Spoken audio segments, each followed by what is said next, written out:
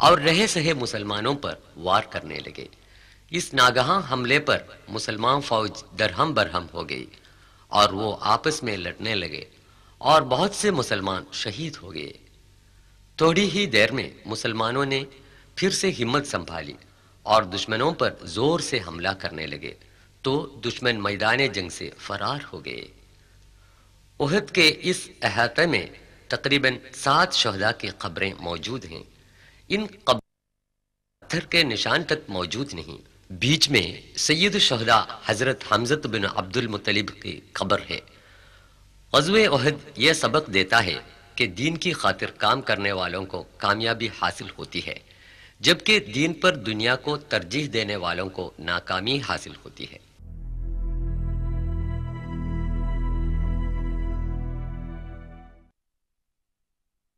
خندق۔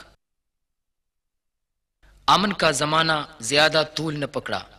قریش نے دیگر قبائل کو ابھار دیا کہ مدینے کی نئی تحریک کو جڑ سے اکھاڑنے میں سب مل جل کر کوشش کریں۔ مدینے کے باہر مسلمانوں کے جتنے دشمن قبیلے تھے وہ سب کے سب مل کر کل 10,000 کی مسلح فوج مدینے کی طرف روانہ ہوئی، جن میں 2,500 اونٹ اور گھڑ سوار بھی شامل تھے۔ حضور نے اپنے ساتھیوں سے مشورہ کیا۔ حضرت سلمان الفارسی نے جنگی تدبیر پیش کی کہ مدینے کی چاروں طرف خندق کھدوا کر دشمنوں کو مدافعت کرے۔ حضور اکرم نے یہ تجویز منظور فرمائی۔ 1 ہفتے کی لگاتار محنت سے 9,000 گز طول میں ایک خندق تیار ہو گئی، جس کی چوڑائی اتنی تھی کہ گھڑ سوار اس کو پار نہ کر سکتا تھا۔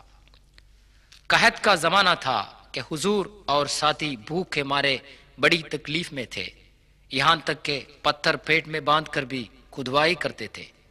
کفار کی فوج مدینے کے پاس آ گئی تو خندق دیکھ کر حیرت میں پڑ گئی۔ چند دنوں تک فریقوں کے درمیان تیر بازی کا مقابلہ ہوا۔ مدینے کے اندر یہودیوں کا جو قبیلہ تھا وہ بھی دشمنوں کے ساتھ ہو لیا تو مسلمانوں کو بڑی دقت پیش آئی۔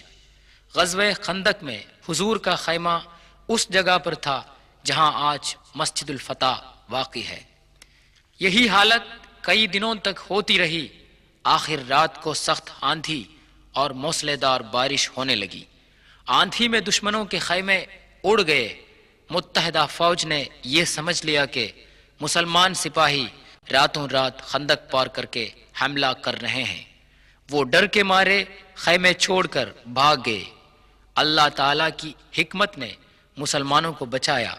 انہوں نے خدا کا شکر ادا کیا۔ خیبر۔ صلح حدیبیہ کے بعد مدینے میں امن و امان قائم ہوا، مگر خندق کے تجربے سے مسلمان یہ سمجھ سکے کہ مدینے کے اندر جب تک دھوکے باز یہودی قبائل موجود رہیں گے تب تک چین و امن قائم نہ رہے گا۔ حضور صلی اللہ علیہ وسلم کی قیادت میں مسلمانوں کی فوج خیبر کی طرف روانہ ہوئی، جس میں 100 گھڑ سوار اور 160 مسلح سپاہی تھے۔ یہ خیبر کے یہودیوں کا قلعہ مرحب ہے۔ مسلمانوں نے بہت دنوں تک آخر تنگ آ کر یہودی قلعے سے باہر آئے اور ہار مان لی۔ یہ 6 منزلہ قلعہ 1,500 سال کے بعد بھی تاریخ اسلام کا چشمدید گواہ ہے۔ یہ کیچڑ اور گیہوں کے گھاس کی گوندا بنا کر کھجور کی لکڑیوں سے بنایا گیا ہے۔ خیبر کے یہودیوں کے مکانوں کے کھنڈر آج بھی موجود ہیں۔ یہ خیبر کے یہودیوں کی عبادت گاہ ہے۔ کفار کا نیست و نابود کرنا آن حضرت صلی اللہ علیہ وسلم کا اصول نہیں تھا، بلکہ ان مغلوب یہودیوں کے ساتھ بھی مروت کا سلوک کیا۔ ترمیم شدہ تورات کے نسخے انہیں واپس کر دیے جو مسلمان سپاہیوں نے ان سے ضبط کر لیے تھے۔ کھیتی باڑی کی زمین واپس کرنے کی فرمائش کو بھی رسول صلی اللہ علیہ وسلم نے منظور فرمایا۔ یہودیوں سے صلح کرنے کے بعد ہی مسلمان خیبر سے واپس آئے۔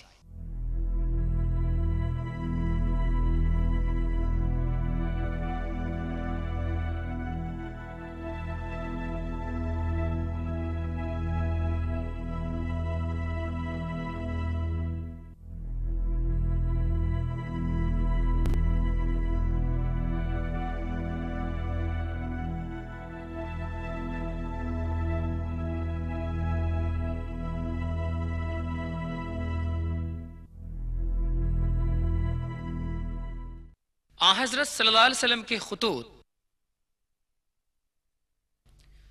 حضرت محمد صلی اللہ علیہ وسلم ساری دنیا کے لیے پیغمبر بنا کے بھیجے گئے ہیں۔ یہ اس خط کی کاپی ہے جو آن حضرت نے شہنشاہ مصر مقوقس کو اسلام کی دعوت دیتے ہوئے لکھا تھا۔ اگرچہ اس کی کتابت حضور اکرم صلی اللہ علیہ وسلم کی نہیں ہے، لیکن اس پر آپ کی انگوٹی کا مہر محمد الرسول اللہ نظر آ سکتا ہے۔ معطا بلاد شام کے شہنشاہ ہرقل کے گورنر کے پاس حضور نے ایک قاصد بھیجا۔ 1000 کلومیٹر گھوڑے پر اکیلے سوار ہو کر تپتے صحراؤں اور وادیوں سے گزر کر حضرت حارث بن عمیر الازدی رضی اللہ عنہ 629 عیسوی میں معطا پہنچے اور گورنر کو حضور کا خط دیا۔ اس نے غصے میں آ کر آن حضرت کے قاصد کو بے رحمی سے مار ڈالا۔ یہ عام قاعدہ تھا کہ کوئی بھی قاصد قتل نہ کیا جائے۔ حضور کو قاصد کے قتل کی خبر پا کر بہت دکھ ہوا۔ آپ نے اپنے منہ بولے بیٹے زید بن حارث کو 3000 سپاہیوں کے ساتھ معطا بھیجا۔ رخصت کے وقت حضور نے یہ ہدایت دی کہ بوڑھوں، بچوں اور عورتوں کا قتل نہ کریں، عمارتیں تباہ و برباد نہ کریں، پیڑ پودے نہ کاٹیں۔ صحراؤں سے ہوتے ہوئے فوج بڑی مشکل سے معطا پہنچی۔ یہ معطے کا وہ میدان جنگ ہے جہاں 3000 مسلمان سپاہیوں کے مقابلے میں روم کے 2 لاکھ مسلح سپاہیوں نے جنگ کی تھی۔ معطا آج کل جوردان میں ہے۔ یہ پتھر اس تاریخی عمارت کے کھنڈر ہیں جو اموی خلیفہ عبد الملک کے زمانے خلافت میں بنائی گئی تھیں۔ اسلامی جھنڈا لے کر حضرت زید بن حارث رضی اللہ عنہ بڑی مردانگی سے لڑ رہا تھا کہ میدان جنگ میں ٹوٹ پڑا اور شہادت حاصل کی۔ فوراً ہی جعفر بن ابی طالب رضی اللہ عنہ نے جھنڈا سنبھال لیا اور دشمنوں کی طرف آگے بڑھے۔ ہاتھوں کے کٹ جانے کے بعد انہوں نے جھنڈا بغل میں لے لیا، وہ بھی اللہ کو پیارے ہو گئے۔ ان تینوں شہادتوں کی خبر پا کر سرور عالم آن حضرت صلی اللہ علیہ وسلم نے ان کی جنت نصیبی کی خوشخبری سنائی۔ یہ جو نشان اونچا نظر آتا ہے ان اصحاب کی قبریں نہیں ہے، بلکہ ان کی شہادت کی یادگار نشانی ہے۔ اب حضرت خالد بن ولید رضی اللہ عنہ نے مسلمان فوج کی قیادت لے لی، جو مانے ہوئے بہادر اور جنگجو تھے۔ انہوں نے سپاہیوں کے دستوں کو نئے سر سے ترتیب دی۔ روم کی فوج نے سمجھا کہ مدینے سے نئی فوج مسلمانوں کی مدد کے لیے آ پہنچی ہے، اور وہ ڈر کے مارے فرار ہو گئے۔ پھر ایک بار یہ ثابت ہوا کہ لڑائی جیتنے کا سب سے بڑا پیمانہ ایمان، خود اعتمادی اور یقین کامل ہی ہے، نہ کہ ہتھیار، ساز و سامان اور سپاہیوں کی تعداد۔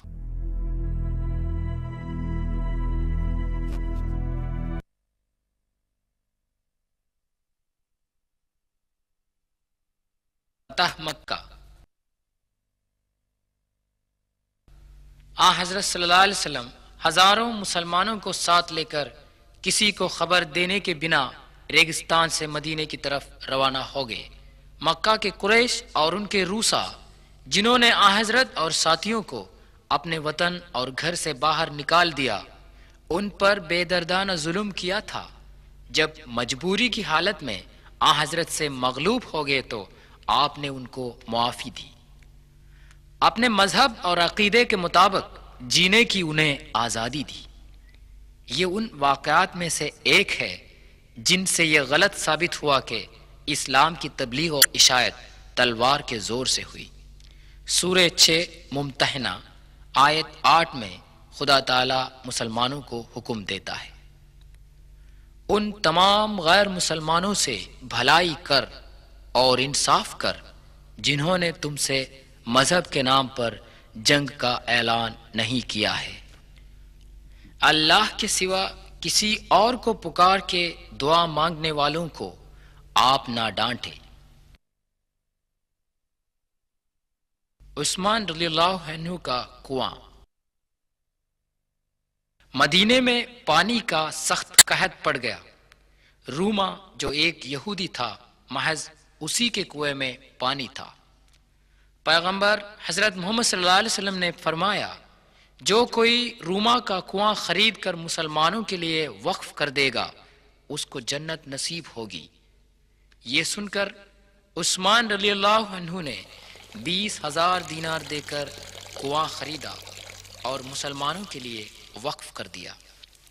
یہ مدینے سے 5 کلومیٹر کی دوری پر ہے جس میں آج بھی کثرت سے پانی ہے۔ حجۃ الوداع۔ پیغمبر حضرت محمد صلی اللہ علیہ وسلم نے تا حیات کیا ہے۔ حضور صلی اللہ علیہ وسلم نے حج پر جانے کا اعلان کیا۔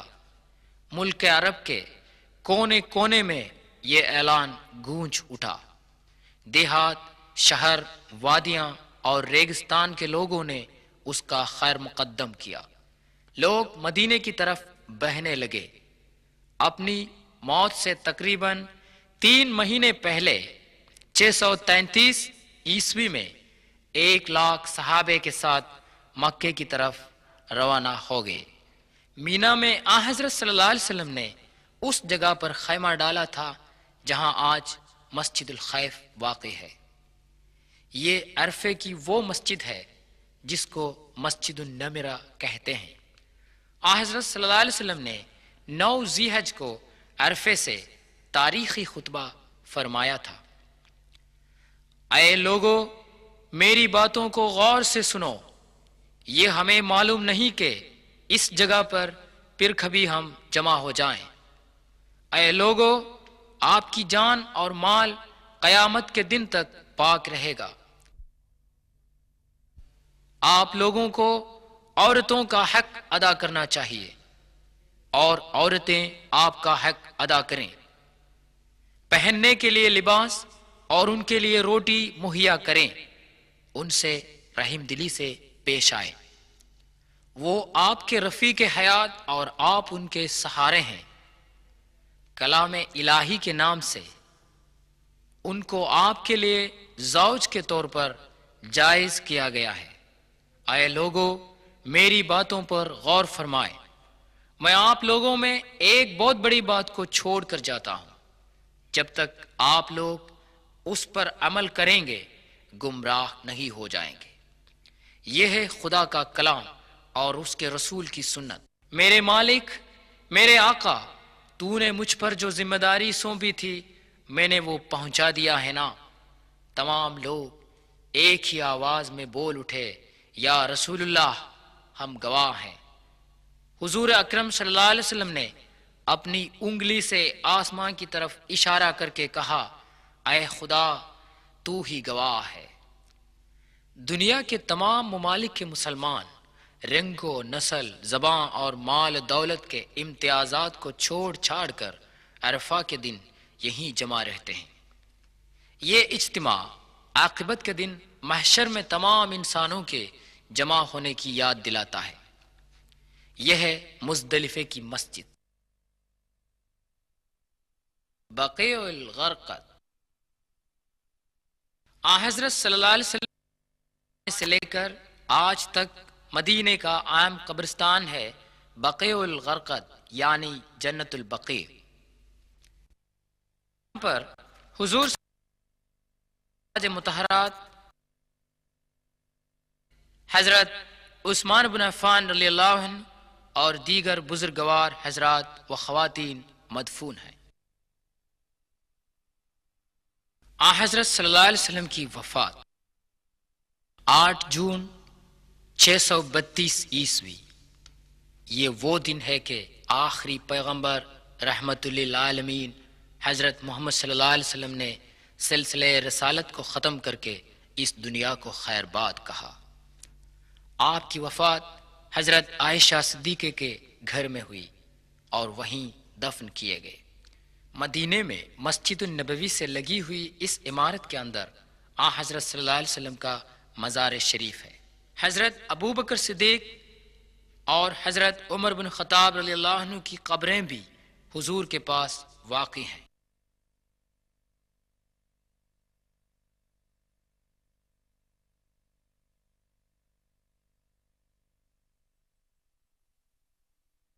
قدیم عرب میں جہاں تہذیب و تمدن کی روشنی کی کرن تک نہیں پہنچی تھی، 570 عیسوی کے 1 اپریل میں عبداللہ اور آمینہ کا صاحب زادہ ہو کر شہر مکے میں محمد کی پیدائش ہوئی۔ بچپن ہی میں یتیمی کی محرومی کا احساس ہوا۔ مکتبوں، کالجوں اور یونیورسٹیوں میں تعلیم حاصل کرنے کا موقع میسر نہ ہوا، یہاں تک کہ پڑھنا لکھنا سیکھنے کا موقع بھی نہ ملا تھا۔ ایسے ماحول میں پلے بڑھے محمد کو دشمن بھی الامین مانتے تھے۔ انہوں نے اپنی 40 برس کی عمر تک لوگوں کو کوئی عجیب بات نہ سنائی۔ 40 سال کے بعد انہوں نے جو باتیں سنائیں وہ خدا کی بتائی ہوئی تھی۔ ابھی تک ہم دیکھ رہے تھے اس کی سنائی ہوئی تاریخی معتبری کی شہادتیں۔ قرآن مجید وہ کلام ہے جو گھر کی رسوئی سے لے کر بین الاقوامی سطح تک انسانی زندگی کی تمام سطحوں کی رہنمائی کرتا ہے۔ توجہ فرمائے، خدا جل جلالہ واحد اور تمام دنیا کا رکھوالا ہے۔ یہوہ، اللہ، پرمیشور، مختلف ناموں میں مشہور یہ وہی خدا ہے۔ اسی خدا کی عبادت کر، بغیر کسی وسیلے کے خدا سے دعا کر۔ وہ مخلوق نہیں ہے، تمام مخلوقات کا خالق ہے۔ اسی حقیقت کو ہزاروں سالوں سے آدم سے لے کر یشوع، موسیٰ اور محمد تک سارے پیغمبران اعلان کرتے آئے ہیں۔ عارضی لذت کے شیدائی انسانوں کے لیے خدا کے پیغمبر تاکید دیتے ہیں، احتیاط رکھ کہ موت کے بعد ایک زندگی ہے، قیامت کے بعد تو پھر سے زندہ کیا جائے گا اور تیرے اعمال کا حساب لیا جائے گا۔ بھلائی کے بدلے میں جنت اور برائی کے بدلے میں جہنم ہمارا انتظار کر رہے ہیں۔ یہ حقیقت ہے۔ پڑھ، قرآن شریف تمام الہامی کتابوں کی اتمام و تکمیل ہے، جو حضرت محمد صلی اللہ علیہ وسلم کے لیے نازل ہوا اور رہتی دنیا تک اس میں کوئی تبدیل و تفریق نہیں ہو سکتی۔ یہی ایک ذریعہ ہے جس سے اس دنیا میں امن و امان اور آخرت میں جنت جاوداں حاصل ہو سکتی ہے۔ اے پروردگار عالم، دونوں جہاں میں ہمیں کامیابی و کامرانی کی توفیق عطا فرمائے، آمین۔